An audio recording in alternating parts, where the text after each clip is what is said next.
no other choice but to put the subjects in quarantine. Their state is deteriorating. I will soon have proof of their infection. I also resolve my difference of opinion with the medical staff.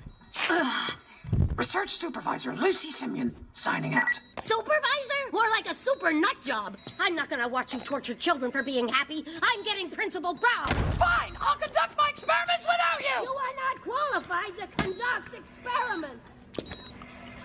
You're ugly enough without making faces. Wait, what? How did she see that?